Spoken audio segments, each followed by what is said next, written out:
Friends, loved ones, family, Such a rookie. So bad. we are gathered here today I love his braids. to remember a life. Lives. Well, it was a life that was horribly ripped from us. I just don't know what I'm gonna do. The body has actually been held in wait for a week as we tried Bodies. to piece together which of the member we lost. But we're here to remember, the singular life of Joshstice Richardslow. He was Taken too soon. all that's left is justice. There is no justice. There's no justice and no peace. But let us not become overcome with grief with the loss of Joshstice. We still have the more muscular version, He's bigger and younger and faster. and he's gone on to he's been processed to a greater place. He's For, gonna be the fourth Perhaps. best defender on that team now. he was a man that we not only created, perhaps in a lab, and God took him from us and said, "You shall not mess with life." It wasn't natural. It was not God natural. Elton Brand? Here to Elton say Brand cover? a few words of the memory of the dearly departed Joshstice Richardslow, Miami Heat lifelong fan, Chuck Anderson. Chuck, thank you. Please try to hold it together. Give a words of edification and encouragement to those gathered. And I have a bright side, Chuck, when you're done. Okay. I don't know. Please, I sir. don't Please, know. sir. Stay. Times are rough, and life brings you things sometimes that you can't handle, and you gotta buck up and move on. And today I'm gonna remember a great rookie, Joshstice Richardslow. I couldn't differentiate between Josh Richardson and Justice Winslow, so I just created one player. To me, it was fine. It's truly unfortunate you couldn't have marked one of their arms with Sharpie. Or do one of those glow-in-the-dark lamp things that they give your kid at Chuck E. Cheese. But I tried. And I rooted for him, and I saw him become a great role player on our team. And I thought there was hope for him to be a star, and it looks like he'll never be a star on the Philadelphia 76ers, which is sad for me. He'll be a great role player, though, and I want to wish Joshstice Richardslow, if I could say it right, goodbye and farewell on your journey, sir. Amen. Bright side, Chuck. Whiteside Chuck. That Heat City jersey that I gave you. That's on Brightside. He is wearing. Literally Chuck is wearing it. his Joshstice Okay. Richardslow so Chuck Vice Knights Can't. jersey. can't/should not wear that because he flings food all over his beard, and then it inevitably gets on the shirt. Now you can just retire it. His Yep. white shirt is filthy. There are. I went to Panda Express before I got here. Oh yeah! Did you know Panda Express opens at 10 a.m.? That is ungodly. Is that construction workers? What is that? Is that breakfast? Night shift. people. Anyway, ashes to ashes, dust to dust. You will always live on. Joshstice, Godspeed.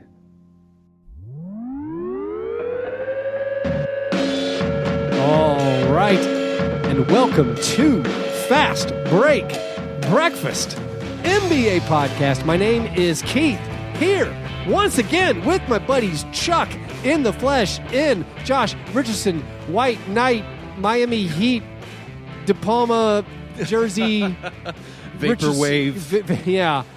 in the flesh, and through the miracle of computer phone, John Burr. Hey now. John Burr, where are you at? R.I.P. Artie Lang. Oh, Artie Lang. He's not Burbank, dead yet. California. Artie Lang's still alive. His John, nose are is you dead. John? You're in Burbank. Are you at Rip Torn's funeral? If only. They don't let stalkers in. They had a blockade for me. I had a Rip Torn marathon when he died. I got real sad. You watch him bite off Norman Mailer's ear? Men in Black and Dodgeball back to back. What is, John, this is a question for mainly you, also a little bit Chuck. What is the ideal Rip Torn appreciation catalog? In my mind, The Larry Sanders Show Of course. is the big one for me. I'm currently rewatching 30 Rock with the wife for relaxation. He's a bit role in there. What else are the other ones? What are the go-to iconic Rip Torn appreciation film thread? He was TV amazing in Dodgeball. He played, what is his name? Shooter. Right. Gavin or Dodgeball. something. Later, He died. Gavin McShooter. Gavin McShooter or something. That was great. It was a great role. I mean, I'm not a. What's the classic? I saw a picture of him from 1970 when he was gorgeous, and I was unfamiliar with that. Yeah, the man who fell to earth. I mean, Okay, John knows that. that's why I'm asking John. Tell me the what Cincinnati Kid. He was in Tell me that. what it is. He was in the high stakes poker game with old McQueen, right? He was in. I didn't know that. He was in. So Rip Torn is more of a until the Larry Sanders Show was more of a who could have been, because he was supposed to be the Jack Nicholson character in Easy Rider, but was too insane. Oh, I love that. More insane than Dennis Hopper. Okay? Yeah. I mean, this is an all-time lunatic. But for me, it begins and ends with RoboCop 3. Okay. Yeah. Oh, I didn't know he was in that. Here are movies I've seen and forgot that he's in. Down Periscope. Oh, wow. The Beastmaster. Wow, yes. Freddy Got Fingered. No. And Starring Shaq. And No. Canadian Bacon with John Candy. I actually remember him in Freddy Got Fingered. Now that you mention it, I feel like a lot of people were saying in Defending Your Life he was amazing. What is that? Is that Albert Brooks movie where the Albert Brooks now I'm like died embarrassed. the postseason? I mean, sorry, I just called the afterlife the postseason, which is one of the greatest Freudian slips we've ever had. I really hope I make the playoffs. Frightening comment. Yeah, apparently he had a pretty long Broadway career. He's also, I'm pretty sure he's in the HBO original film Flashpoint with Chris Christopherson, which is streaming now on HBO Go and HBO Now, and it is incredible. It is a really good 80s like action-ish thriller. It's also about immigration and the southern border. Interesting. So, yeah, maybe check that Message. out. Oh, what's this? That was it. Oh, that was a message. Message. Like from I'm Gonna Get You, Sucker. So I have like a policy, like where I'll watch any movie with Kurtwood Smith. So Flashpoint is deeply within the Kurtwood Smith policy. Flashpoint, legit good. Yeah, I've never seen it. It's like isn't Treat Williams in that too? I think also love Treat Williams, Chris Christopherson, Rip Torn, Kurtwood Smith. It is unbelievable testosterone oozing out of that 80s film. It is a joy to watch. I guess we should move to breakfasts. I think Rip Torn is in 2 Border Patrol movies Oh, at least because he's in the Jack Nicholson Border movie. Oh, he is. I think so. I don't know. That's Chris. That's Chris Christopherson as well. No, wait. Maybe you're right. I'm actually curious now. Is that called The Guard? What is amazing? Border. Or maybe it's just called The Border. There's a great Jack Nicholson. No, it is called The Border. I actually watched it pretty recently. It was very good. It's got that Ry Cooder soundtrack. Who is actually in that with him? Tell me, IMDb. Oh, Harvey Keitel and Warren Oates. Oh, it's Harvey Keitel. Harvey Keitel. Screwed it up. Yeah. Now, Warren Oates, my all-time favorite actor, besides Michael Caine, which is a lifestyle.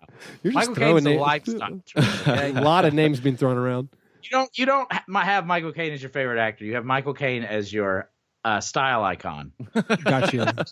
That's why he was picked by Mike Myers to be his father in Austin Powers. Oh, Yeah, fun little bit. it's true. No, breakfast. Chuck, did you have breakfast? I had a protein bar because I have to eat steroids as soon as I wake up, and I don't have time to cook, and I'm too angry and physically weak to cook. So What are you taking the steroids for? I slipped a disc. Oh, the back thing. This is why you couldn't make it to Vegas. We had some disappointed listeners. We had people who mortgaged their homes to fly to Las Vegas to meet Chuck. See me. And it was much like LeBron James at the Blaze Pizza fiasco. Just a no-show. You ready to hear a good Chuck story? Yeah, please go, John. I called Chuck, very concerned about his back, and then I'm also concerned. I'm like, Chuck, did you do I need to go to Vegas to fulfill like all the stuff you'd set up, like things that you need to do? And he was like, no, I didn't set up anything. You're fine. Right. Well, it's also not like it's not unlike Chuck to be like, guys, I can't make it today. I slipped a disc in my back. Yeah. So we also don't know. But then the fact that you didn't make it to Vegas, I assume that was you wanted to go. So I wanted to go. Me and my girlfriend planned a trip from Denver to Vegas. We were going to drive in a like real cool glitzy camper and set up in the national parks along the way and stargaze and all that dumb stuff. And then I and you're like, wait, this is a terrible idea. Yeah, I'm not going to spend 20 hours in a car trapped with a woman on steroids, roid raging. Right. Because that's what I am. I'm a little aggressive. Like I'm just spitting bile at everyone. Keith, is he fatter? Roids make you fat too. I can't really tell. The Richardson jersey is clinging kind of tight. Yeah, I'm putting on water weight. I just handed Chuck one of our John Wick shirts. Nice. He was blown away by the quality. Man, this fine quality T-shirt. The same quality T-shirt handled by Mark Cuban and Rick Carlisle. Holla! That's the best of the year for us. Well, by the way, if you didn't hear my episode on Thursday, if you want the high quality, either John Wick shirt or the Boban shirt as featured on NBA TV, or both, you can do both. Or both. If you want the high quality shirts that actually say Fast Break Breakfast NBA Podcast on the back, you got to buy them through me. Yeah. And I will sell them to you, shipping included, US only, for $20. That's not bad. That is cheaper than TeePublic. You can't beat So it. you can buy all our stuff off TeePublic and whatever colors and stuff you want. I'm just telling you, the print on these is nicer. It is screen printed. The shirt quality. These are Bella Canvas tri-blend shirts. They are delicious. That must mean something. They're $20. Email me at fastbreakbreak@gmail.com or slide into the Twitter account at fastbreakbreak. If you're a Patreon supporter, they're only $15. So $15 shipping included. So just hit me up. We've had a couple already hit me up from the Patreon. So you get a discount if you're part of our Patreon at patreon.com/fastbreakbreakfast. Get these T-shirts, and I'll tell you right now, the Boban shirts, they're gone. But I can get more. They'll be shipped out in a couple of weeks. For anyone who has not ordered yet. Anyone from this date forward who messages me, it'll be a couple weeks. Yeah. But also, that's the same turnaround on TeePublic. So yeah, it takes a you, while to get stuff. But this is classic. We have the week witnessing, folks. We have hostile takeover of TeePublic. Yeah, we have the Wick shirts in stock. We have some black Boban T-shirts, the gray, the heather gray, the athletic tri-blend gray. Those are already all spoken for. But we'll get more. So if you want one of those shirts, email me fastbreakbreak@gmail. Or if you know Keanu Reeves and can get him a shirt, we'll pay for it. Oh, yeah. If you have Keanu Reeves' home address, I'll mail him a Wick shirt. Right, for free. And I'll probably give you one for your trouble. For the effort. Yeah. If you have Keanu Reeves' home address, I'll mail him a script and some of my DNA. That's good. John, did you have a breakfast? And again, you're in Burbank, what, taking meetings? So vacationing? What? The elusive meetings. Yeah, meetings. The elusive and ultimately pointless and painful meetings. Took one this morning. Fun fact, I was the only person at breakfast not to order avocado toast. Oh. You must not be a millennial. 5 orders of avocado toast, in fact. And here's what I ordered, boys. Ready? Mm-hmm. Steak and eggs. Hold the eggs. What? Why are you holding eggs? Is that just a T-bone? I discovered through elimination. I'm in California, so the steak was about the size of one of Chuck's nipples, and it was dinner plate sized. So that's pretty good. Never mind. I didn't use my own because they would be dinner plate sized. I've discovered I can't eat eggs. Oh, just ruins my whole day. Massive indigestion. They give you the runs. I guess things get runny. That's how you go on a late. So if I have things it gets over easy. If I have things to do, I can't. It's just pure ketosis, baby. You know what you got to do when your butt starts going on a run? Call a timeout. Call a timeout. Yeah. I think I may have seriously blown the meeting by not ordering avocado toast and by ordering steak and eggs. No, they were just trying to get a feel for your person, and you failed. Yeah, you. That's a flex power move. Or maybe it was a trap. I did feel like I was like, all right, get ready for this. Did you order last? I wish I had. That's a great question, last. Chuck. If you ordered last, you emasculated the whole table. If you ordered first, you scared them. I think I ordered 4th of 7. So you could have been like, bring me half a grapefruit. One tablespoon of salt. Table did the thing that people with kids say, like weird flex, but okay. Yeah. He said that after I did it and got a big laugh, and then I knew I had lost the table. Didn't get the joke and just wanted a steak. had a 12-minute conversation about how I just don't really like avocados. Oh no, man! Oh, yeah, no. it was not great, guys. Yeah, way to go, Bob. We did it. My breakfast was a leftover slice of frozen pizza. It was just part of cleaning up the kitchen. Hey. I'm like, oh, this is here. Oh, I do that too sometimes. When Like I black coffee and a piece of freezer pizza that was sitting on the oven. When I get my son overnight and I make him like a breakfast that only he eats, that's now my breakfast too. Oh, I did have some yogurt as I finished up after my daughter. I was about to say Keith eats like a cop on stakeout until he threw in the yogurt. Yeah. Yeah. All right. So those were our breakfasts. After our breakfast, we move on to our breakfast in bed apologies. This is our chance to make right what we may have gotten wrong on any previous episode. Does anyone have anything they need to make amends for? Chuck? I'm sorry, Portland, yeah? that we gave you Hassan Whiteside. Oh, that's not the way I wanted that to go. Here's the thing, though. He's going to make that trade look incredible this year. Oh, that's all they need. Yeah. And they just won your contract. And this is, sometimes I look at per 36s. Nurkic stopgap. He is a stopgap till Nurk gets back, and his per 36 numbers are insane. He's a black hole when it comes to the ball, getting it in the post, but he gets every rebound. His rebound rate is insane. Do you think this reported he's really good buddies with like Dame Lillard and CJ McCollum? Is that going to help? Is there anything to that, or is that just the normal offseason optimism? Posturing? I don't think Hassan Whiteside's got too many friends.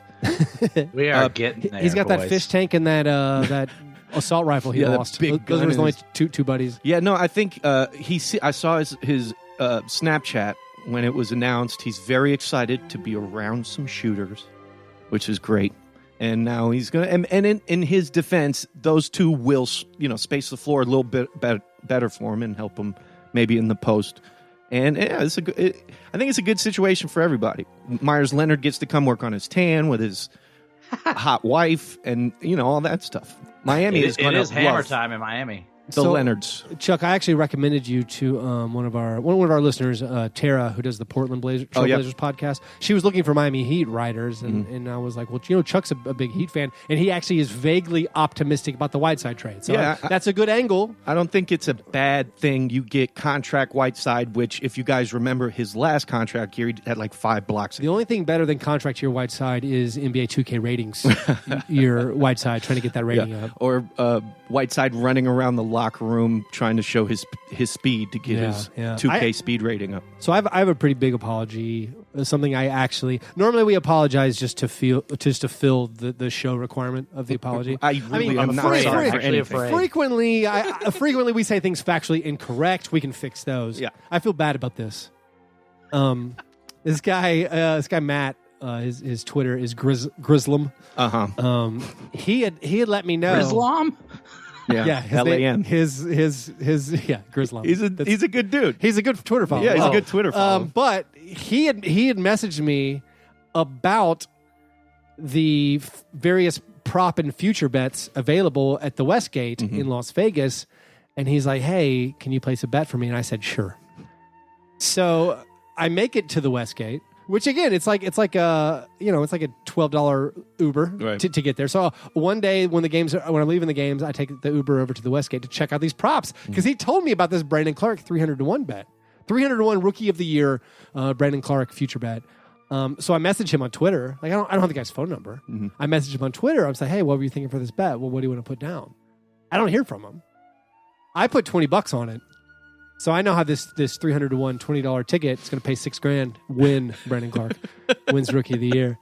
So then that night or the next day, he's like, "Hey, I want to put $100 down on it." I'm like, "Okay, if I make it back over there, I'll place the bet for you." But it's like a 20-minute Uber. It costs $10, and so I was planning on my last day to try to swing back by the Westgate. I thought about maybe putting a little something down on the Warriors at 12-1 to win the NBA title. I thought about putting maybe a little something down on James Harden for MVP. Not a bad move. Bullet Don't do dodged. that. Bullet Yeah, dodged. Don't do that. That was pre Westbrook. At the time, that's not a bad move. At the time, he was like 6-1 or something, and I'm like, I like that. But so the final day in Vegas, it's not working out. I got to get to the airport at like 4:30. So he'd Venmo me the money, and I was like, if I go there, I'll get you the ticket. If not, I'll Venmo you back. So I refunded him, saying I can't make it over to the Westgate, but I feel bad that I have this ticket and he does not.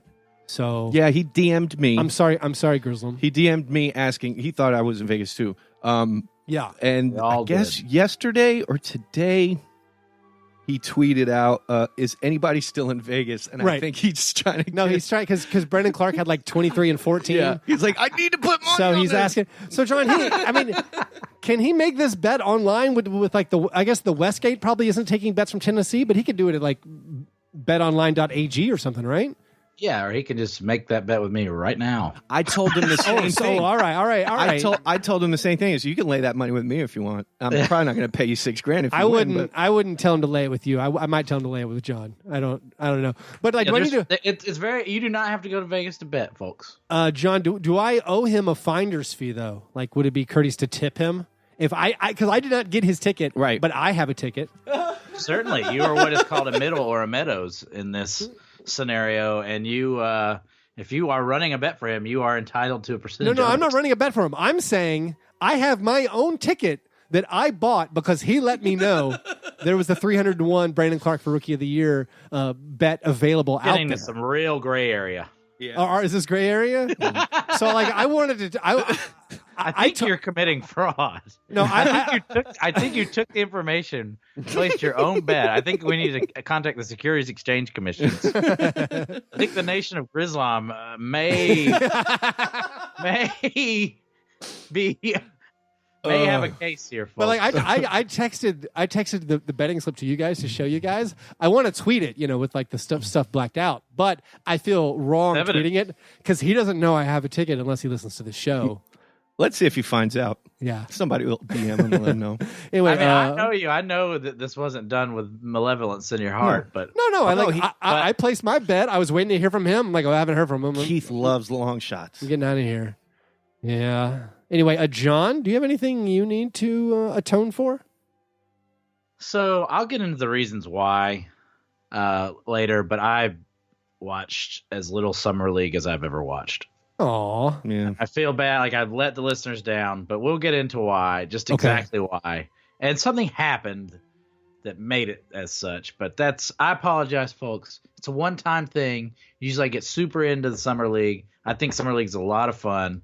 But we'll get into the reasons why. Well, I would also say the Summer League, I assumed I could come home and watch it on League Pass, like you have been able to in other years. Really? It's not on League Pass. It might be on ESPN Plus, which maybe a service I have. Summer League available through my cable package, but League Pass let me down yet again. Yeah, but there was quite a bit on. I wanted to come home and stream some of it. Oh, actually, you know what? I have a non-apology to finish up the Breakfast in Bed apologies.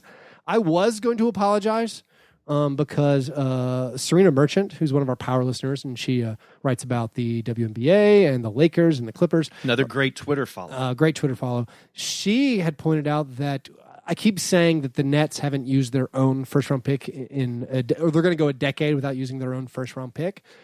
Either they would have a pick, but it would be someone else's that they did a pick swap with or whatever. And she pointed out to me, "Is like you keep forgetting Brooke Lopez." I'm like, "Oh, that's my bad. That's my bad." Hey, heads up! That was 12 years ago. Okay, that was the New Jersey Nets in 2008. Yeah, he did play for the Jersey Nets. So like my whole thing of going 10 years, I believe it's 2011 to 2020. They're not going to use their own first round pick. Yeah, so that's a long score time. 1 for Fast Break Breakfast. 0 for the listener. Anyway, those are our Breakfast in Bed apologies. After our Breakfast in Bed apologies, before we get to our steak and eggs best thing, we have a few listener submitted questions. The croissant questionnaire. Any questions? Yes. Are you going to finish that croissant? Knock yourself out. That croissant. Finish that croissant. That croissant. Finish that croissant. That croissant. Finish that croissant. Young Hueva writes, which do you think will come out of the East and West this coming season? I know it's far too early for any sort of real opinions to be formed. So, which teams do you want to see come out of each conference? Oh, so who do you think is going to be in the NBA Finals? Right. Talking about it in July. On That's July 15. Prognostication. That's what we're doing. I have coming out of the East, the Bucks. Yeah. I have coming out of the West, I think, the 12-1 Golden State Warriors. Oh. So you're going back. Going back. You're not underestimating the heart of a champion. That's what you're saying. I am choosing to believe that the squad, pretty much the squad, I'm assuming Klay Thompson is going to come back and be by playoff time. Okay, by playoff time. Right. And gotta love betting on D'Angelo Russell, Keith. Gotta be feeling great. D'Angelo Russell will not be a Warrior. Warms the cockles. Really? Anyway, even if he is, so I'm saying if not even counting D'Angelo Russell, I feel like the team that swept the Trailblazers in the conference finals this year will be back. You know, obviously no Iguodala. Right. So you still have Klay, you still have Steph, you still have Draymond, and they're going to have Klay coming off of a devastating Klay injury. coming off of a significant injury, but they're also going to have 8 months to prepare for knowing they're going to be shorthanded, as opposed to this season where the shorthandedness kind of came out of the blue. So I think they're going to be able to make some moves, do some stuff, and they have D'Angelo Russell. Right. So I mean, I'm not saying they're heavy favorites, right? But if I'm picking, my pick right now is the Warriors. That would be accurate. They aren't. You're right. Right? No, they're literally not the favorites. Yeah. Anyway, this is a very ballsy pick. Yeah. I got the Clippers. Okay. I think you've got two. They are. Are they the favorites? They are the betting favorite. Then good. Yeah. Then I'm right. Yeah. Sweet. Do you have the Bucks as well? Yeah. Okay. Bucks. John, but I think the it's going to be like a knockdown, drag out Eastern Conference Finals between the Sixers and the Bucks. It's going to be an insane defensive showdown. What do you, John? What's your pick? I'll do Clippers and Sixers. I think the Sixers have, as difficult as it's going to be for them to score, I think they'll be nigh bulletproof on defense. And then Clippers, I just think they have two of the top 5 MVP candidates from last year on the same team. And unless Kawhi is, I worry about Kawhi's injury. I think it's a big thing. But if Kawhi plays, you know, the load that he carried past season, I think they have the roster. I think the organization is the best setup for success. Not just the team, but the people behind the team as well. So give me the Clippers. Give me the favorites. The reason I'm not believing in the Clippers as much is I don't know, like, does Pat Beverly, Lou Williams, Montrezl Harrell do that much for you in the rarefied air of the conference finals? They might, if they're going to be 3rd, 4th, 5th bananas, behind Paul George and Kawhi Leonard. Also, Paul George sucks in the playoffs. Facts. Pat Beverly rules in the playoffs. Pat Beverly had a real good playoffs last year, but it's that's where my question. I will default to I might trust the Warriors. Lakers. We don't think the Lakers can do it. I think the Lakers are going to stink. Oh, I think LeBron's not going to do much. I think his MVP window of his prime is over. He's going to start declining, and he's going to expect his body to do the same things it's done year after year, and it's going to lead him into trouble. AD is an incredible pickup, and it's going to be great. But what are they putting around him?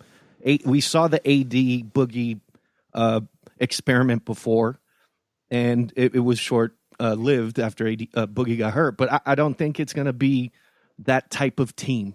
LeBron will average more lobs to can jam dunks to AD than any Miami Heat guard will average assists per game. Well, we can say that. I'm interested to be proven wrong. That's a deep prop. Yeah, that's a super deep prop. They won't even take that. I was trying to visualize what you just said. But yeah, I think they're gonna get bounced in the second round of the playoffs. Okay. What about any of the other dark horse, like not dark horse, but the Jazz, the Blazers, the Nuggets, other teams people are expecting to be very, very good next year? The Nugs, 420 blaze it. I think they're good. If there's going to be like a team that I wouldn't like think are the most dominant team in the West. It's the Nuggets, and they're probably going to get better next year too. And they were incredible. I could see the Nuggets having the best record, right, and then getting hammered in Nuggets the second and round of Jazz, the playoffs. by virtue of their home court advantages, will have what looks to be improvements, and then by the non-virtue of them not adding Anthony Davis or best players in the league, will then get slapped back. I mean, I could see something like, the Nuggets are the 1 seed. They have to play the 4 seed Clippers in the second round and get obliterated. Mm-hmm. Or like the Jazz are the 2 seed, play the 7 seed Lakers in the first round, get obliterated. Right. Blazers are the 3 seed. I'm running out of teams. I just want. Could we see all 3 top seeds lose or something weird like that? I mean, it could be. I think the parity is much better in the West now than years past. There's going to be, there's an equal distribution of talent across the league in general, considering Durant's injury. I think it's going to be an incredible playoff next year. Are we sleeping on anybody in the East? Like the Celtics? I like the Celtics. I think right now, the Celtics are going to be better than the Sixers. That's my hot take. Whoa. Vegas, Celtics are right there with them. Are they? Really? Yeah. So, I mean, I get it. Like, they didn't really lose much if you believe that Kemba is, Kyrie at Jace. Yeah, if he's like 80, and if you truly believe that Al Horford, doesn't add that much until the playoffs. But if you believe that Kyrie Irving is a great player, which I think Kyrie Irving is like at least Kemba Walker-ish, and I think Al Horford come playoff time was their best player. And they replaced him with Enes Kanter. Yeah. So I think Flat Earth Kyrie will look great. I mean, Kemba. He'll look great there, but what playoff experience does he have? And what kind of how is he won a Big Ten tournament title? That's true. I forgot. But what's going to happen when the moment hits and when he's in the playoffs and it's crunch time and all that stuff? I haven't seen it yet, so I don't believe it. No, we don't believe you. You need more people. What's our next question, Chuck? Our next question comes from Jacob Jacoby. All right. Who should be the first player to wear number 69? Oh.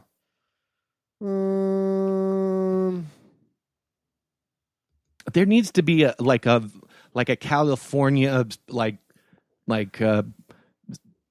think it needs to be a dude who doesn't know that it's an internet joke. Yeah. So the next Bogdanovich? Boban. No, I think it's Boban. I think Boban. Can Sean Kemp come back for one game and wear it? I don't know if you guys know this, but Boban consistently makes penis jokes on the internet. Yeah, I think he's that is true. Okay. Yeah. When he got traded to Dallas, he says, "Guys, everything's bigger in Texas." You know what he meant, right? John, I gotta tell you this, since I know you didn't listen to my episode last week.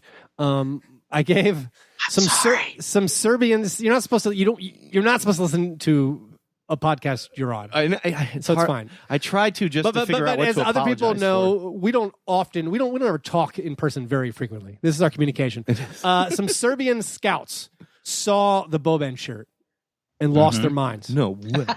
Lost their minds. And they were waving at me, and in broken English, it was like, I know Boban, I know Bogdanovic, I know Marko Jaric. He kept saying Marko Jaric, and I didn't know what he was saying. I'm like, I don't know who that is. I know Uwe Blob. He slowed it down, and I was like, oh, you mean Marko Jaric? Yeah, I know. Yeah. He's like, I know Jokic or whatever. And he's like, I think he said this. And again, I don't want to get it. I might have misunderstood him. Lost in translation. I think he said, Boban wife, my ex-girlfriend. I go to cafe in Serbia, wear Boban shirt. Boban wife C shirt. Very funny. I think that's what he said to me. I was confused a little bit because then I Googled it, how long has Boban been married? And he's been married for 5 years or whatever. So I gave him a shirt and they were all fired up and it was, yeah. It was a big highlight. That's amazing. Anyway, what was the question? Sorry, did we answer the question? Did we answer the question? Who would wear 69? Oh, yeah, that's fine. Well, he's married, so it's a little whatever. Yeah. We could go George Gervin, and then he could be the nice man. I mean, we can I like we that. can go. The nice man. Nice man. I'll leave it. That's the best. That's good. Rudy St. Clair asked, "Is there Oh my God. a shadow GM, president of business basketball operations in the NBA right now that's better than Tayshaun Prince? Secondarily, is it okay for Grids fans to hate Chris Wallace in retrospect?" Let me go on a small tangent about our Patreon. And this is why you should join our Patreon, because you get characters like Rudy St. Clair in it. Rudy consistently offers the most insane opinions on basketball of anyone. I don't ever agree with any. Like, he's always like, I think we got to trade for Andrew Wiggins. and then he's got this shadow GM, Tayshaun Prince. What evidence do we have that Tayshaun Prince is doing anything other than maxing out an expense account? Ooh. Well, I mean, Tayshaun, I don't know if you want to believe that he's the shadow He's the GM for all the Grizzlies' good moves this summer. My problem with the question is hating Chris Wallace does not have to happen in retrospect. I do believe we have on record many times. No, I'm actually laid waste to him. I frequently wonder if I need to go back and delete like Chris Wallace tweets where I'm like, I don't know, does somebody in the Grizzlies care? Somebody gonna are they gonna defend him? Will they ever care? You know, like, no, we were actively hating Chris Wallace For it years. happened. I think retroactively it has played out not awesome.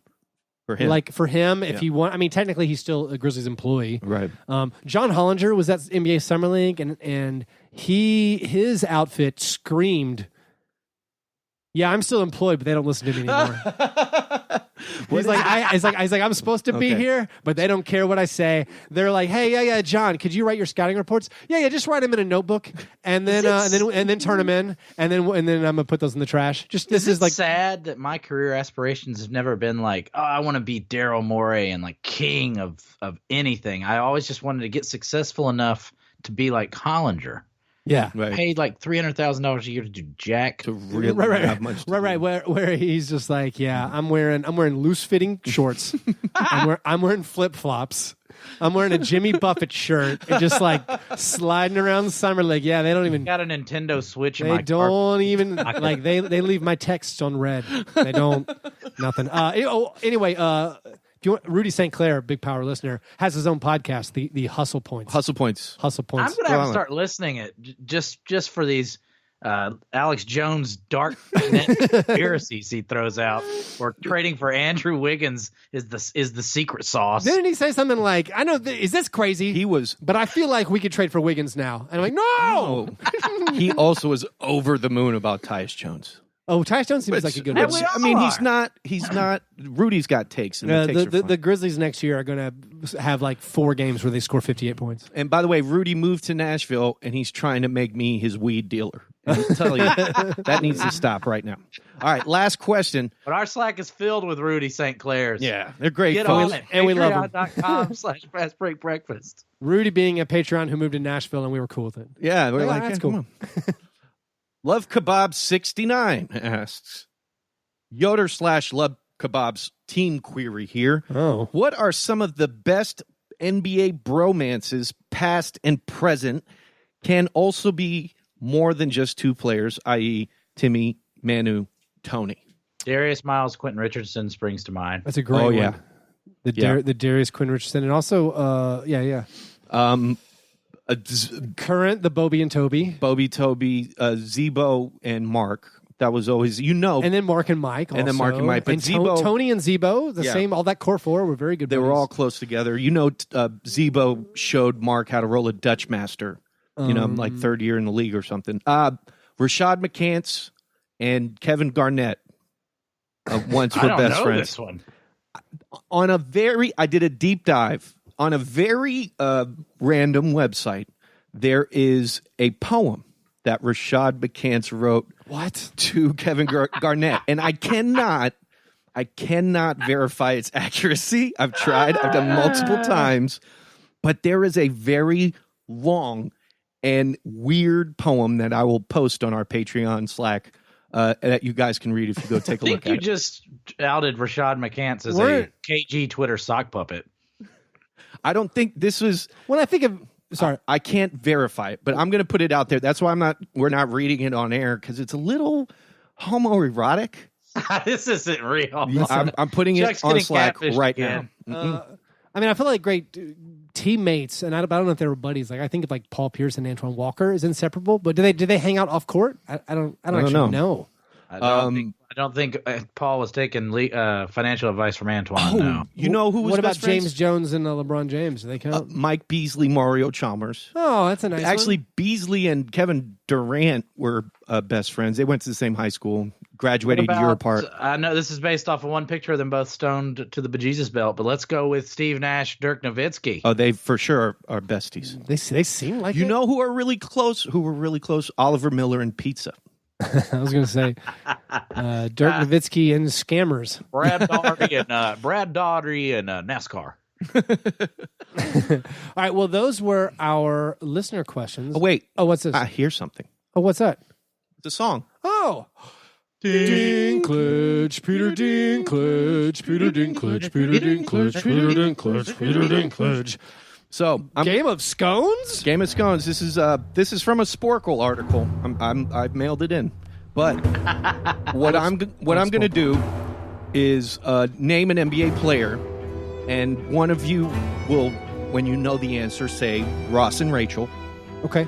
And then you get a chance to tell me who that player's friend is. Okay? Oh, so you're going to say an NBA player name. Uh-huh. If we know who their best friend is, we say Ross and Rachel to buzz in. To buzz in. All right. Does that sound good? I got it. You got it, John? Yes. All right. Dwight Howard. Ross and Rachel. Scared to say anything. John. I don't think I'm allowed to make this. No. Don't. You don't make the joke. You just say something. Al Horford. Wrong. Okay. According to Sporkle, It's RuPaul. Josh Smith. Oh, Josh Smith. Oh, that's a good one. Yeah. That's a good one. Okay. Here we go. Meta World Peace. Ross and Rachel. Toss up. I have to go with the delay because John is 1 second behind. Okay. John, the answer? I'm trying to think of Will Smith's son's name. Jalen Smith. Jaden Smith is a good guess. Jaden Smith. Would you like to clean up? I was gonna go with Kobe. Meta World Peace. Meta World Peace is best friend. Meta World Peace. Yeah. No. Oh, Ron Artest. Lamar Odom Oh, is best friends with Meta World Peace. I think you said. Did I say it backwards? I think you said it backwards, but it's fine. Lamar Odom would have been a correct answer. It would have been. All right. Recently asked to leave the tournament. Yes. The big three. The big three. The big three in the tournament are separate, John. Just so you. Our listeners know. Speaking of Mike Conley, who's Mike Conley's best friend? Ross and Rachel. Got it. Greg Oden. That's true. Oh, that's a good one. One for John. One for John. Score one for John. I guess we'll go first to.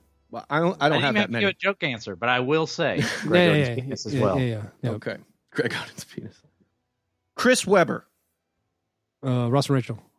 Juwan Howard? No. John. Why not Jalen Rose? Nope.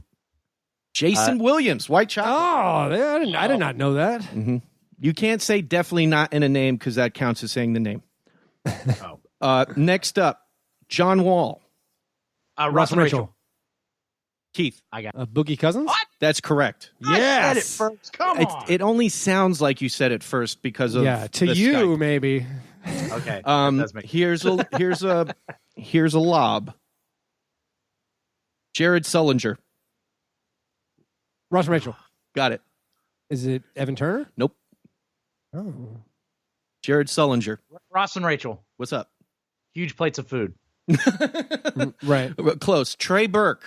Oh. Trey Burke. Offenses see him surprising. as They a were huge collegiate rivals. Yeah. Yeah. I think they went to high school with each other. This one's fun. Okay. Rajon Rondo. Ross and Rachel. Burr.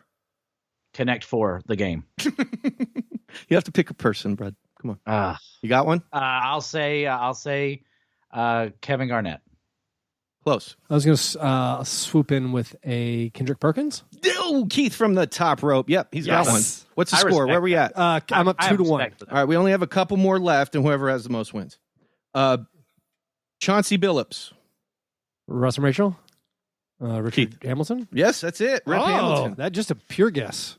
I was going to say Rick Pitino. I saw a photo of Rajon Rondo sitting beside Kendrick Perkins in Vegas recently. So, but nice. the Rip Hamilton complete guess. Mm-hmm. Who is Blake Griffin's best friend? Ross and Rachel. John. DeAndre Jordan. That's correct. Oh, Which yeah, that makes sense. goes now, this whole like storyline that KD and DeAndre are best friends is kind of weird to me. Dude, I think DeAndre Jordan is just like must be the sweetest hang ever. Yeah, he's got to be. People love him. They love him. But he is getting overpaid like by $40 million because he's cool. Just for being cool. Yeah. I hope to work that out one day. Yep. Yeah, but Kevin Durant apparently has like 20 best friends in the NBA. Oh, so really? I'm doing my deep dive There's research. No for way this. to narrow it down. He's like Taylor That's Swift. sad. Yeah. That usually means you have no friends at all. Right, exactly. Let's go with You got last one. last one. Magic Johnson. Ross and Rachel. Or Rob Pelinka. Keith. Isaiah Thomas. Isaiah Thomas. Yeah. Yes. We'll give it to John, and we'll call out a tie. All right, we tied it up. But good job, boys. 3-piece. Good job. Good job. All right, so those were our croissant questionnaires. Our listeners submitted questions. If you want to submit your own question, you have to become a Patreon supporter. Patreon.com/fastbreakbreakfast for just $1 a month. You can submit your questions to the croissant questionnaire. For $3 a month, you can get into the Slack chat where we do all kinds of goodies, talk about basketball around the clock and everything else. We got that dad channel, keeping it locked down. Dad filth. The dad filth is good stuff. Also, if you want one of those Boban or John Wick t-shirts on the beautiful Tri-Blend t-shirts, you get a $5 discount for joining Patreon. Just join the Patreon for $1, get a $5 discount on your shirt. That's nuts. Easy. Do it. Patreon.com/fastbreakbreakfast.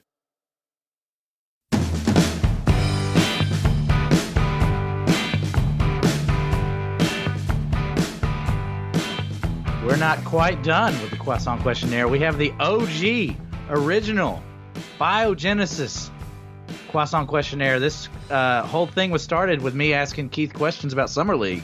Oh, yeah. And boy, do I have some questions about Summer League. Oh. Keith, ready yourself Okay. for the croissant questionnaire Las Vegas Buffet Edition. The original croissant questionnaire, Vegas Buffet. Bring it. Which rocked your world more? The actual earthquake you experienced or that Jackson Hayes dunk? The earthquake was just an unpleasant 1 to 2 minutes. No idea how long it was. And it was like a slow buildup where it was like, oh, what's happening? What's happening? What's happening? Oh, I don't like this. Oh, wait. Oh, this is an earthquake. Oh, we're rocking. We're on the ocean. Yeah. However, the Jackson Hayes dunk was a punch the guy sitting beside you. Oh my God. And the earthquake was 100 miles away, technically. Mm-hmm. The Jackson Hayes dunk was about 100 feet away. It was very, very close. It was awesome. Absolutely Jackson Hayes dunk. That's great. And that reminds me, I got to tell this funny story. In that same game, watching the Pelicans play, who did he dunk on? Doesn't matter. A guy I was sitting with, they were just randomly talking about NBA players, and guys like, oh yeah, this guy's pretty good, but there's no one on his team that could get him the ball. And some dude, my buddy Tom, goes, yeah, you remember that Georgia Tech team with Derek Favors where the guards stunk and no one could get him the ball? It's like that. The dude sitting in front of us was a guard on the 2008 Georgia Tech team. No way. It was awesome. Like the guy turned around and was like, I played on that Georgia Tech team. And it was the funniest, like what are the odds, most random thing. He was totally cool about it. He thought it was funny, but it was absolutely hilarious. Anyway, John. Okay, but before we move on from there, I gotta know, yes, what's it like being in a hurricane? That sounds insane. Or an earthquake. Yeah. Well, so, and I think he dunked over Michael Mulder, which is one of my favorite names from the dunk was like he kneed the guy in the trachea. Yeah. He went straight over him. The guy was trying to draw the charge. It was amazing. No, the earthquake, as I've explained it, is initially I thought someone had hit retract on the bleachers. Right. And I was like, the bleachers are quivering. Mm-hmm. This is weird. Yeah, there's like a swaying, right? Well, so initially it was the quivering of the bleachers where I'm like, do I need to get up and move? Are these bleachers moving in? And do I not want to be sitting here? Because there's a lot of other people in the bleachers. Do I need to be the first person to get out of here? Yeah. Second, they started shaking, like kind of violently, and I was like, oh, are people? And then my next thought was, are people jumping up and down? And I was like, no one's jumping up and down. And then I could feel the wave, like kind of the rocking, and I was like, oh, this is an earthquake. That's insane. And I had enough time to think, like, should I run out of the arena? Some people started bolting, like going up the aisle or whatever. I had time to. I looked above me and said, "There's nothing above me." And then I was thinking, like, I really don't want to die in stupid Las Vegas, away from my family. That seems awful. But then it was over, and they were still playing basketball the whole time. Really? Yeah. They finally stopped playing basketball. I guess one of the coaches was like, something happened, and there's like the murmurs in the crowd going around. Yeah. Some people are leaving. When I realized there's like nothing above me, and I'm like, the building's not coming down, so like whatever. The big jumbotron swaying back and forth. The PA announcer's just going loose, like, ladies and gentlemen, please stay in your seats. The safest place to be is in your seat, just to keep people from running or whatever. To avoid panic. But my thought was, I still felt like, when you step off a boat, I still felt like the motion of the ocean type of feeling, or like my inner ear was still doing a thing.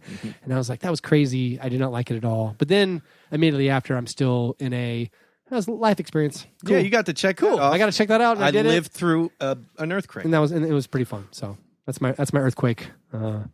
Earthquake takes. I think, as I said last week, 2 out of 5 stars. It was fine. Did not love it. The Zion warm-up dunk probably shook you more. Yeah. Keith, what is the more inevitable summer league experience? Lakers fans outnumbering all other fans? Zion Williamson's fake injury?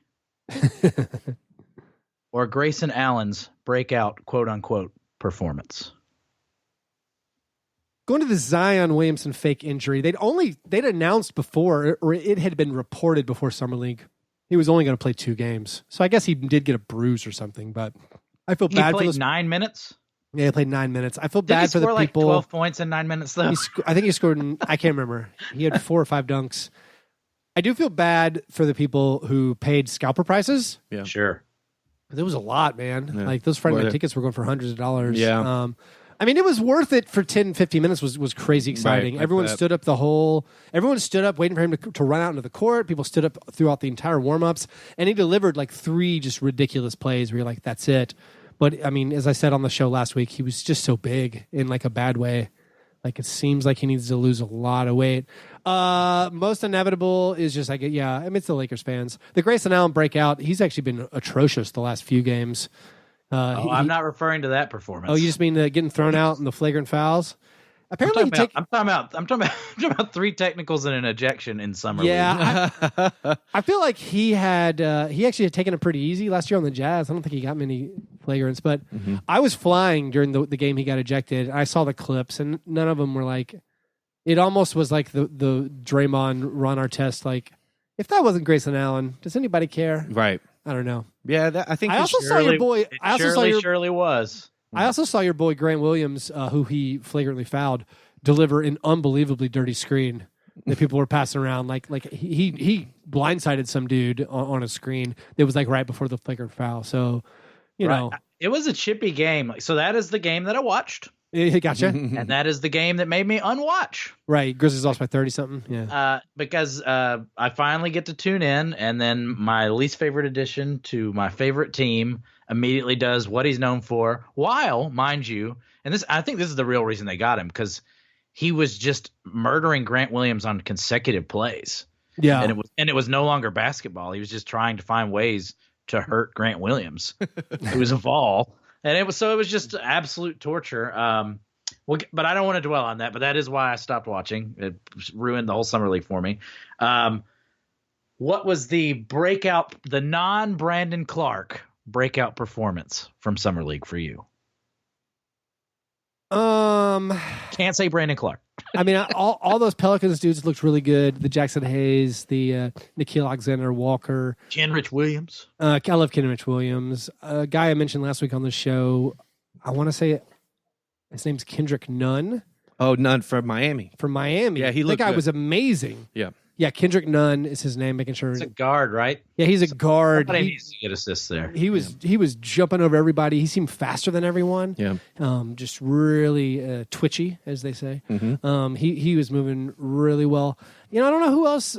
One of the things about the Summer League is like no one jumped off the page. We were like, that guy's amazing. It was just like these guys all kind of stink, and I don't know who to get excited about. Yeah, I was sad that Ja didn't play. I thought that was like.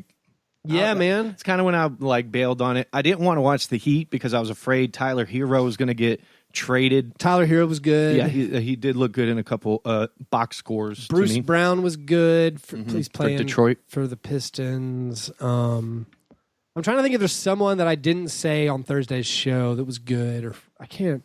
I tried to look at stat leaders. No one jumped out.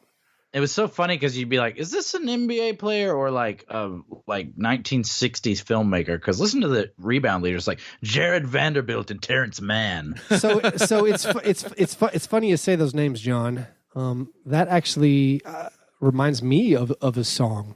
Hey now. Dinklage, Peter Dinklage, Peter Dinklage, Peter Dinklage, Peter Dinklage, Peter Dinklage. All right, game of scones. When you look at the Summer League names and you see some people you don't necessarily recognize, I was noticing some of these names like Terrence Mann. Yeah. Strong name. Strong. So this game, we're going to look at some Summer League names and some names from the fictional world of Dashiell Hammett, the hard-boiled detective writer of such classics as The Thin Man and The Maltese Falcon. So the game is... This is bad news for Chuck. Maltese Falcon, he's one of those Marvel superheroes from the Avengers, right? Yeah. Well, featuring Detective Sam Spade, or Private Eye Sam Spade, if you will. So I'm going to read a name. We're going to go back and forth, and you have to say Summer League player or fictional character from the world of Dashiell Hammett. Right. This is going to be, if you've ever fought a fist fight and know you're going to lose. I'm a little concerned John I feel that knows right now. All the character names from the Dashiell Hammett. Never heard Dashiell Hammett's name. Encyclopedic knowledge of Dashiell Hammett. All right, so this should be easy for you. Okay, here we go, John. Well, then we got a handicap. So, John, not only do you have to say if that's a name or not, you have to give a description of that character. Yeah. All right, so if it is a Hammett character, you have to tell me what novel it's from. Okay. If you can do, this is gonna be amazing if you can do that. All right, John, your first character, Benny Boatwright. Benny Boatwright. I mean, that is definitely an NBA player. That's correct. Because I can't think of any Dashiell Hammett character. All right, Benny Boatwright, NBA player. Chuck, you are up. I don't even know what a Dashiell Hammett name sounds like. I can tell you a lot of funny names. Benny Boatwright. It sounds like Benny Boatwright. It's like a 1930s gangster. Okay. Or technically, I guess they're all Sam Spade. They're all post World War II. Okay, I get it. Like pulp, film noir. Yeah, okay. Or noir pulp. Yeah, exactly. Pulp fiction. Hard boiled. Okay. Stuff like Pete the Finn. Okay, got it. That's the one I was going to use actually.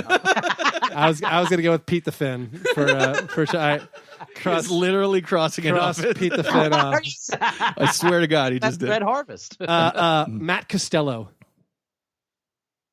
There were no Matts in the 40s and 50s. So NBA player. NBA player. Matt Costello is actually a secret Plumlee brother. Looks exactly like Plumlee. All right, 1-1. 1-1. Boom. Frankie Ferrari. Frankie Ferrari is an NBA player. That's correct. Goodness gracious, who does he play for? I know that. He was in college last year. That's hilarious. All right. Chuck. He's a white guy. White Ferrari. Dusty Hannas. That's from a book. No. That's a Grizzly, baby. Oh, man. He actually played a game for the Grizzlies last year. Dusty Hannas. Tiny little white boy. That's a strike for Chuck. All right. Nick Perkins. Nick Perkins. That is, I can't place him as I'm going to say NBA player. That's incorrect.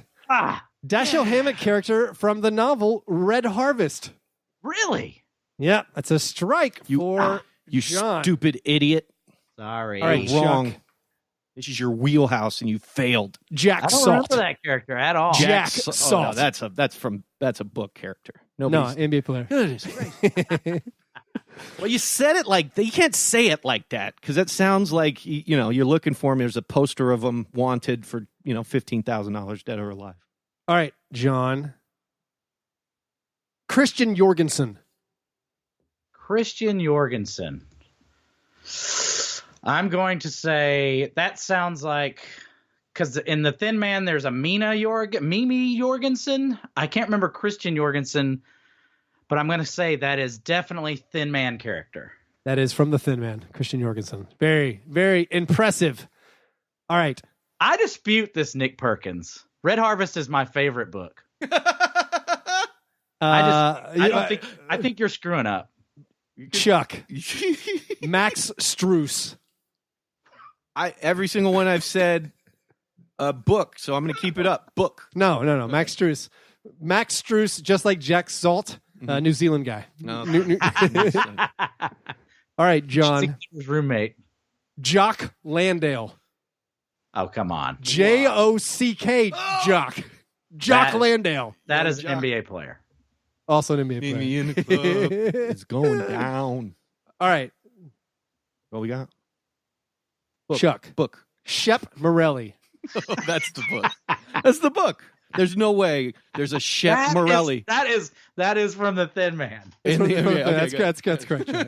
It's technically, I think it's 4-2. Okay, good. 4-2. I'm staying up. John is winning. I'm on my feet. Abdul Gaddy. John. NBA player. That's correct. NBA player. All right. Dixie Monahan. This seems like a trick question. Dixie Monahan. Book. That's correct. Okay. So you have him. You are so in his head. That's from the. I believe that's from the Thin Man. It's like that's a female name, and I'm going to say NBA player. All right. John. Billy Garrett Jr. Billy Garrett Jr. That is not ringing a pulpy bell, so I am going to say NBA player. That's correct. NBA player. All right, Chuck. Joel Cairo. NBA player. No, it's Peter Lorre, you idiot. From the Maltese Falcon. Last one. Last one, John. Shiz Alston. Shiz Alston. I think that's NBA also. Correct. That's some cool shiz. NBA player. And your last one. Actually, I had a few more. Charles Proctor Dawn. Wow. That's This is for Chuck. It's for Chuck. Oh, That sorry. comes from a book. It does. Yeah, no one would. That's from. That has to. I believe that is Red Harvest. That's also Red Harvest. Very well done, John. John Can got I it. give Can I throw a few at Chuck just to see? Yeah. Humphrey Bogart. NBA player. Nailed it. I was also considering using Miles Archer, Wilmer Cook, or the other. I can't wait to write a game of scones. That's a great game of scones. I can't wait to write a game of scones that I have encyclopedic knowledge about that Just John do doesn't. something. You could do one for me that's anything to do with anything- pop culture. To be Yeah. fair, Crap. Keith didn't know that this was like a hobby of mine. No, I told Chuck beforehand that John. There's a good chance he had. He I knows knew that you might know all the character names, but I thought it was still that worth was it. like a birthday gift to me. Thank you. You're welcome. John, is your Vegas croissant questionnaire still I rolling? can't top that. So yeah, let's just end it. Okay, let's do a steak and eggs and cream of wheat real quick before getting to a summer league game. Summer league international stackhouse of pancakes. Lots of stuff has happened, Yeah. even unsummerly related. So what's the best thing? Unprecedented. What's the best thing for you guys that's gone on in the last? It can be 2 weeks since we all last talked.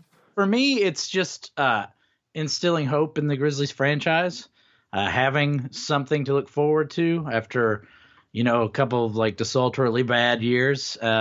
Having, and we should have talked about this in the bromance. Like the Ja Morant Triple J stuff is fun. Big time bromance, Buddy. I got a little So, choked like, up. He got choked tears is forming in Keith's eye. They signed. They did a thing in the game yesterday where like Jaren Jackson Jr.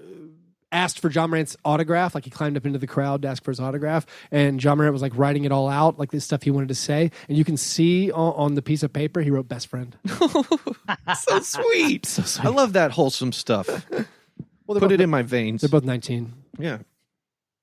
I mean, it's just it's like an amazing feeling, and I'm sure for a lot of teams. I mean, how good do the Utah Jazz fans have to feel right now? In what way? Just about their offseason? Yeah, I mean, there's just so much there's so much bright light for most non-Knicks franchises. I feel like the Jazz, the glow of their offseason already wore off because of the Clippers stuff. The other moves. Like they're like, oh, we got Bojan Bogdanovic and Mike Conley and like Jeff Green can be our seventh man and whatever, and they're like we're the best team in the NBA, and then it's like, oh, no, geez, LeBron and AD and Kawhi and Paul George, and I don't know. Yeah. So sure, but I mean, and they didn't even have the splashiest of acquisitions, but Bogdanovic and Conley are two players who can score. it's true, And they just should could make not life score so last easy for Donovan Mitchell. Yeah. Chuck, what's your best at all this? Oh, my best is we got Jimmy buckets, and we Oh, didn't have the to Heat, we didn't yeah. have to give up. I'm gonna miss Josh Richardson, of course. He was a good dude to root for. He put it all out there, but star talent is the difference maker in the NBA, and we finally got a guy that's an all-star, and we haven't had one in a long time. I mean, Goran got an all-star bid when 15 people got injured, one all-star, Right.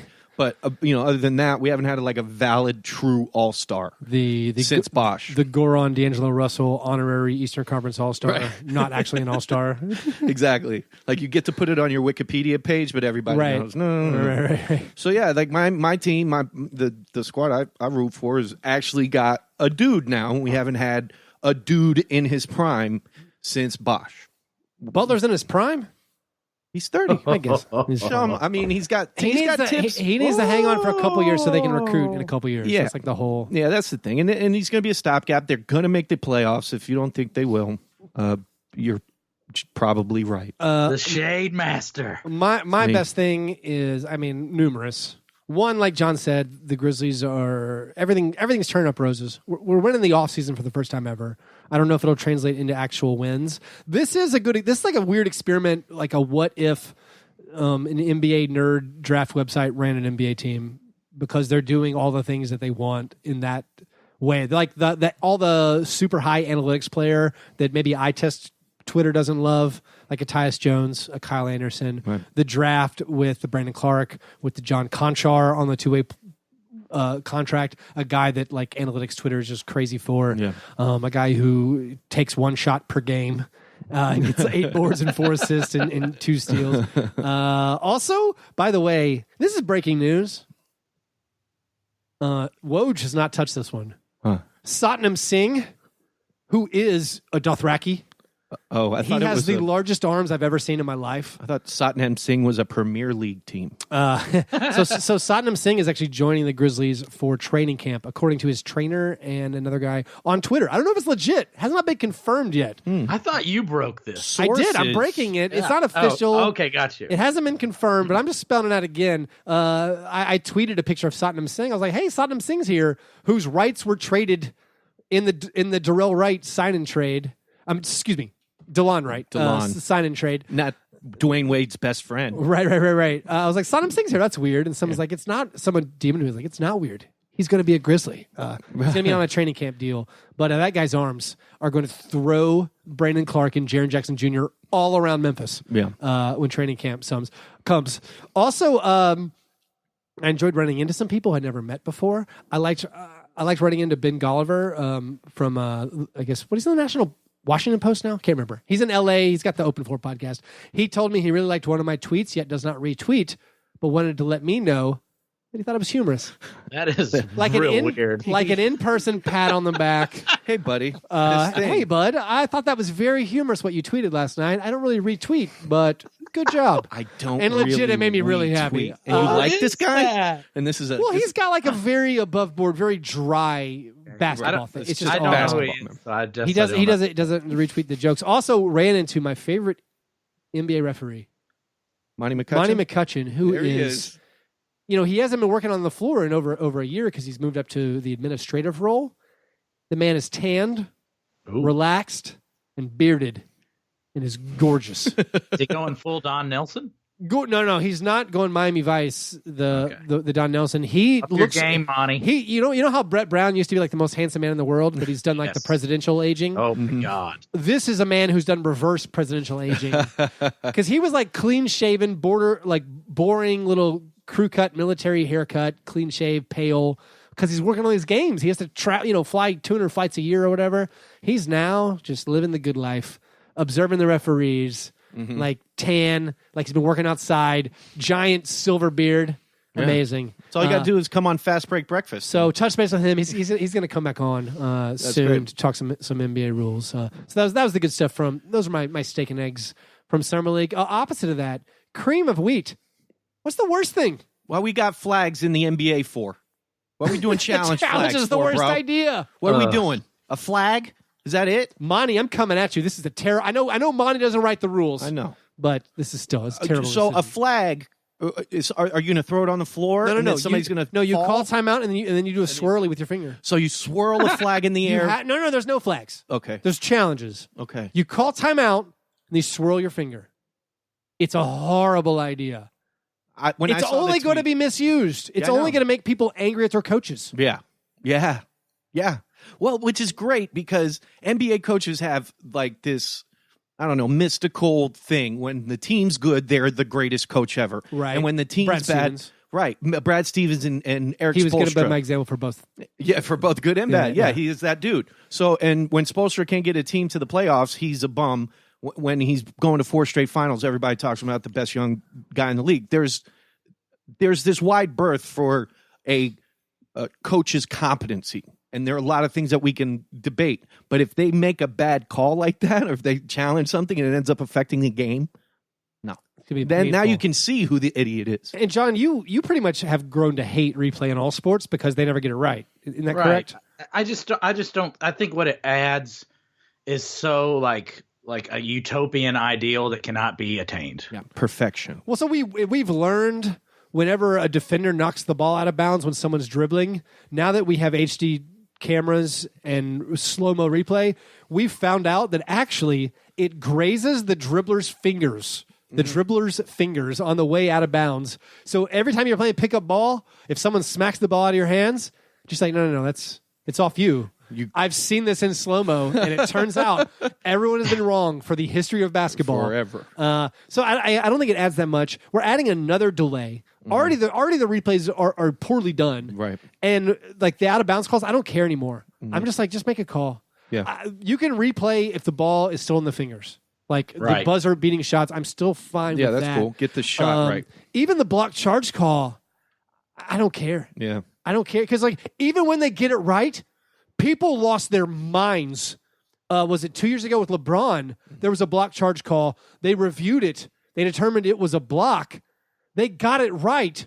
Everyone hated it. Still hated it. They hated it. It adds so very, very little and takes so very, very much. So if you have coaches challenge, I'm like, you can have a coaches challenge, but no replay. Right. If we're already reviewing all the out of bounds, all the clear paths, or like the last 2 minutes of the game, the out of bounds, the last 2 minutes of the game, the buzzer beaters, if it's a 3 or not or whatever. Like if we already have those, fine. But if we're going to have that and then an additional review, I hate it. And the funniest use of this I saw at Summer League, I can't remember if I said this on the show already or not. The Mavs knocked the basketball out of bounds on a pass, clear to the naked eye. Mm-hmm. The Mavs coaches didn't see it, and they were like, hey, is that off us? And they asked their players, do we hit that out of bounds? Did anybody hit that? Every player said, no, I didn't hit it. So they called timeout, and they challenged the call, and they lost their timeout. Mm-hmm. It was clearly like, I guess maybe players at some point will have to adjust to the fact that you're not arguing with the ref. You don't lie. You need to tell the truth to your coach. Like, no, I hit it. Yeah. But it was, I feel like it's a terrible idea. That'll take some time. Yeah, it will. My worst thing is I feel like lost in all the shuffles of this offseason and all the big-time player movement.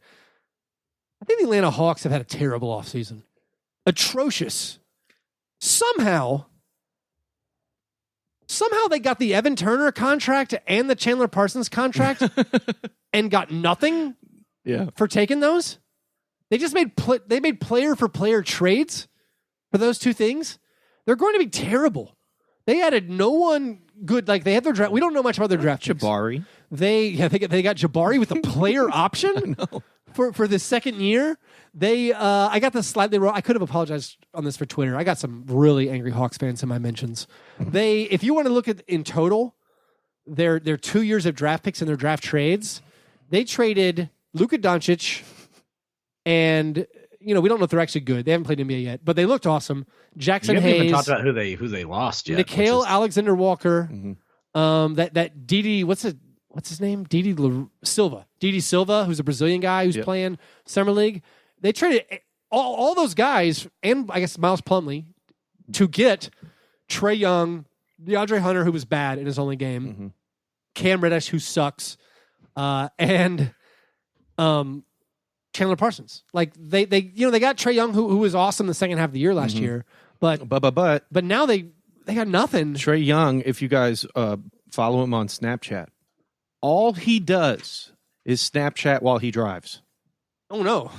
So just remember that, and if he's in some sort of terrible accident, we might know what the first thing to go to is. That is awful. So Atlanta Hawks, I know you had a kind of like a bright future last year. Oh, also Kevin Huerter is hanging out with Chandler Parsons in Vegas. That's not good. Kevin Huerter was like the bright spot. Like him and Trae Young last year, and John Collins, doing monster fantasy stats. And so now everyone knows those guys. We don't know if they're actually good or if they just put up big numbers in a losing situation. Right. And now they've added, Alan Crabb. Like the Crabb trade was good, but they traded away that first round pick they got for it for the right to move up. Guys like Taurean Prince. And they traded Taurean Prince on that. It does seem puzzling. The only thing I can say is it does feel like the Hawks are trying to craft a certain kind of team, I guess, is what I would is the only thing I can see out of this. But it still looks weird. When you make the whole list, it's like they lost Dedmon, Taurean Prince, Kent Bazemore, Luka Doncic, Miles Plumlee, and then you got Crabb, a lottery protected first. And then the guys they got in the draft. Maybe DeAndre Hunter will be awesome, and maybe Cam Reddish will be awesome. And maybe Cam Reddish didn't really play, right? No, he didn't play at all. And maybe that core. John Collins is good. He could take a leap. Trae, if he doesn't have a sophomore slump, the team's going to be better next year. And no. I'm here to tell you no. I'm here to tell you they're going to be terrible next year. I think those two young kids. They might win like 25 games. I think Texas Mista owes me money because I bet the over 20. But they're going to not win 30 games next year. The team, it almost looks like they're willing to lose games in the short term, though. It looks like they're like the head tank. Like the Knicks are way better on paper than them. I don't know. I like Young and Collins and Huerter. I like all those guys. And I think that another year, you got to put some players beside them. If you're going to draft a Virginia player at 4, can't you draft a Jack Salt or a Kyle Guy, somebody to give you the type of white guy minutes and maybe hit you in the back of the head with a blackjack? I thought Kyle Guy was too well known. Kyle Guy. I almost also went with Sterling Brown. I would have known that. Yeah, I would have whiffed. Only because of his arrest. John, did you give us a worst of week? For me, so I'm very ready. I've mentally prepared myself to be annoyed by millions of fake and NBA trade machine, Bradley Beal, Kevin Love, Draymond Green deals. Oh, okay. All year. I'm going to be fooled by like at least 5 like different fake Woj accounts. My thing is, I have to look at a million tweets involving the trade machine. I'm already sick of it and it hasn't even started. My worst thing, or my least favorite thing with that stuff, people will retweet like 2-year-old like Woj bombs. About a player where you're waiting on that news. Yeah. And then you go, oh man. And then you realize it's from 2016 when Kawhi. Gritting my teeth. Yeah. That's the worst. Let's move to the awards segment of the program. The International Stackhouse of Pancakes Award, NBA Summer League Edition. This is only for the Las Vegas Summer League. I actually went through all the box scores. It was I did. It's just a love because you can't do it's a that on passion. Basketball Reference. Yeah, I can't filter anything out on Basketball Reference. Here we go. We have a few honorable mentions. Ivan Rabb, 1 for 10. Malik Dunbar, Isaiah Courtenay. These are all fake. CJ Hutchinson, 2 for 13. Broccoli. Kevin Knox and RJ Barrett, 3 for 15. RJ Barrett had 8 turnovers also. PJ Dozier, 3 for 16. Sterling Brown, 4 for 18. We have 5 nominees. I can't believe RJ Barrett didn't make it. He was almost in my questionnaire as who How- had the more disappointing performance between him and Grayson. That one, just one thing before we move on. How sad are Knicks fans immediately after that Knicks Zion fans- rip Knicks- from Kevin oh. Knox? Like, what did they feel then? Kevin Knox might be the worst player in the NBA. They love him. He's awful. Knicks Twitter loves him. But Knicks Twitter has already drunk the Kool-Aid Yeah. that like mainstream media is out to get us. Right. It's all lies. Hey, don't worry. Because RJ Barrett had good games his last 2 games. Yeah. He's a willing playmaker. He passed the ball. I was actually planning to come home and watch his last 2 games, and they're not. Maybe they're on ESPN somewhere. I don't know. Because he put up a huge, almost got a triple-double in his last game he played. Good. And I hope the Knicks are good. It's just they aren't, and they're not going to be forever. Anyway, yeah, RJ Barrett might have had the worst game I saw with my own 2 eyes. That 3 for 15 game where he had 8 turnovers and like 6 fouls. I was like, what in the world? Anyway, our 5 nominees. First, Jalen Jones, who has some NBA experience, 0 for 11, 5 points, however, 16 rebounds and an assist, 2 steals, 3 turnovers, 5 personal fouls. 0 for 11, 5, and 16. Shake Milton, who had 2 terrible Red games. Harvest. He was in Red Harvest. Yeah. Shake Milton was 2 for 15, 9 points, 6 assists, 2 boards, 2 blocks. Nickeil Alexander-Walker, who was amazing until he played the Grizzlies and was 5 for 23. 5 for 23, 14 points, 7 boards, 5 assists, 3 steals, 3 turnovers.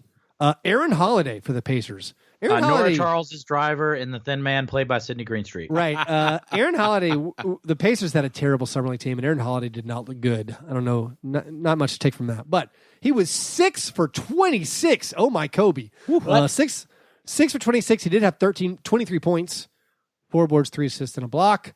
And then Jordan Seibert from the Atlanta Hawks was 1 for 12. 7 points, 3 boards, 1 assist, 2 turnovers, 3 personal fouls. So Jalen Jones, 0 for 11, 5 and 16 rebounds. Shake Milton, 2 for 15, 9 points, 6 assists. Nickeil Alexander-Walker, 5 for 23, 14 points. Aaron Holiday, 6 for 26, and Jordan Seibert, 1 for 12. Are there any way? Maybe I feel like throw out, even though he's 0 for 11, I feel like throw out Jalen Jones. 16 boards. 16 boards is kind of cool. That's a lot of boards. Holiday. Right. So you think 6 for 26, but 23 points. I might throw out Naw, which is what I call Nickeil Alexander-Walker. No. Naw, 5 for 23, but 3 steals. I like. Oh, So you think Holiday 6 for 26 over like Seibert's 1 for 12 and Milton's 2 for 15? Yeah, I'm with you. 20 misses is grotesque. 20 misses is the super bingo in our negative fantasy league. Yeah. 20 misses, I think, is an extra 20 points in the iShop negative league for Pride and Glory. So that works for me. Aaron Holiday, who had a pretty atrocious summer league. Congratulations on the highly contested Summer League Las Vegas International Stackhouse of Pancakes Award. I do think RJ Barrett might be the top draft pick in the iShop League next year. He's going to Mark it down, boys. He's going to get some a lot of shots. Anyway, par fadeaway. What things are we looking forward to besides the Grizzlies playing in the Summer League Championship game on Monday night? I'm going to live with CP3 anxiety until he retires. Because I think he's coming. I think Pat Riley loves him. I think he thinks of him as that kind of old school, gritty kind of player. Jimmy Butler type. A Jimmy Buckets type. And while I will cheer for him on my team, it seems as if it wouldn't be good for us going into the 2021 offseason when we'll finally have some money to buy some players. And yeah, I hope CP3 stays in Oklahoma City and he watches that franchise crumble around him. I'm stupid because I still think CP3 is pretty good. I guess It's a personal thing. He's not. I mean, he's not on the. I get it. It's not on the floor. I hate him. It's well, it is on the floor. I hate him, but it's the because I feel like the Thunder swindled the Rockets in that trade. Like I don't know. Oh, unbelievable! Yeah. I want to talk. We should talk about this because I've had people texting me who say like, "Hey, can Russell Westbrook and James Harden play together?" And I have literally no idea. So I'm curious. What do you guys think? I don't even care. I just think the trade's such a swindle without taking that into account, all those picks and everything. But no, I mean, so the thing about the Rockets is Chris Paul made them so good when James Harden wasn't playing that when he was playing, it was like Super Saiyan Rockets, it was like almost unfair. Yeah. And Chris Paul's like an elite, efficient offensive player. And I would not call Russell Westbrook that. So it kind of takes away what the Rockets do. So, no, I guess I would say no, it does not. I'd say it's a pretty immense downgrade for them. My initial reaction was to recoil in horror for the Rockets to give away those 2 picks and give away the 2 pick swaps. But like Westbrook has never played with this bevy of shooters in an offense like this where everyone's going to be standing on the perimeter. Westbrook is a really good passer. Yeah, that's a good point. Yeah, and it's like so that can work out really well. I mean, it's just a huge gamble. I mean, him in D'Antoni's system. I mean, I wouldn't be surprised if he can get like 12 assists, 13 assists. Take the under on Clint Capella's rebounding numbers next year, boys. Right. but like Westbrook's assists seem like they'll be really high. Yeah. I mean, Harden and Westbrook are their triple double. It's over, right? The average of the triple double. Yeah, bye. He's going to get 6 rebounds a game, 5, 6. Why wouldn't be a great rebounder for a guard? So if the Thunder move Chris Paul, why wouldn't the Orlando Magic trade Evan Fournier, Markelle Fultz, and DJ Augustine for Chris Paul and like a first-round pick? I think the Thunder wouldn't do it, but yes, if I'm the Magic, why wouldn't the Thunder do it? The Thunder are shaving salary that they save $4 million on the deal, and they get off the last 2. Like you're turning the last 3 years of Chris Paul's deal into. Aren't they stockpiling picks? They are, but if this way they get rid of this onerous contract. Yeah, I feel like paying 1 pick. That's the one thing. So the one thing about the Thunder, who have actually, unequivocally won, I might have added an extra syllable, won the offseason by acquiring all these picks and having the freedom, to get off Westbrook. They have so many picks now. They need to use these picks.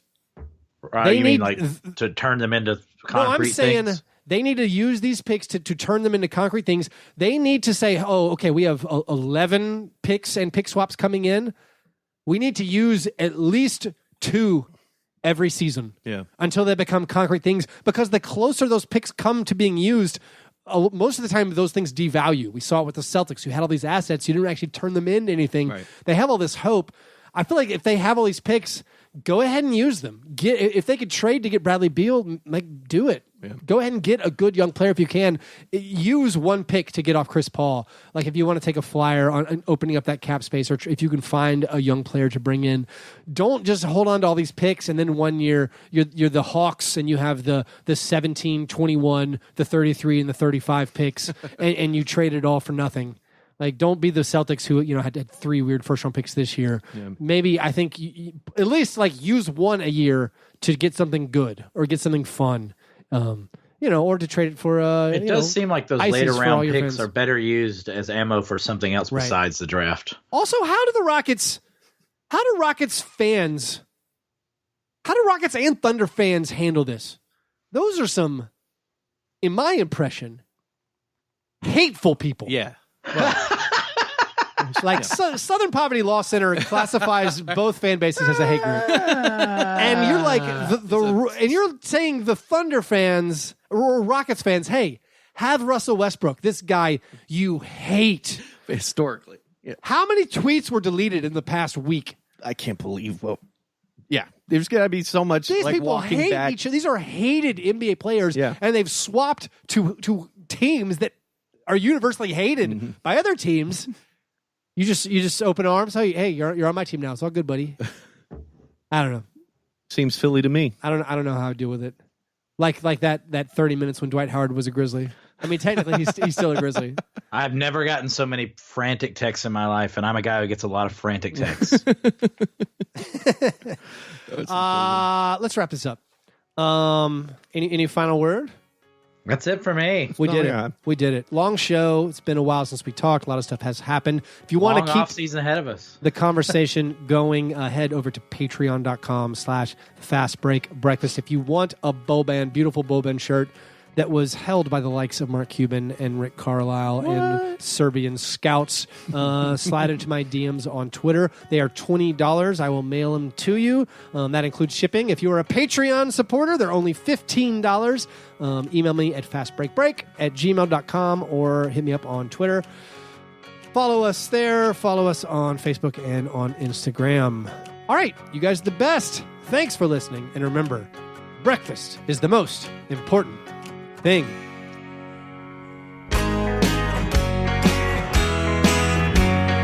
Yeah, never apologize for being G&G. Fair break, man. You understand?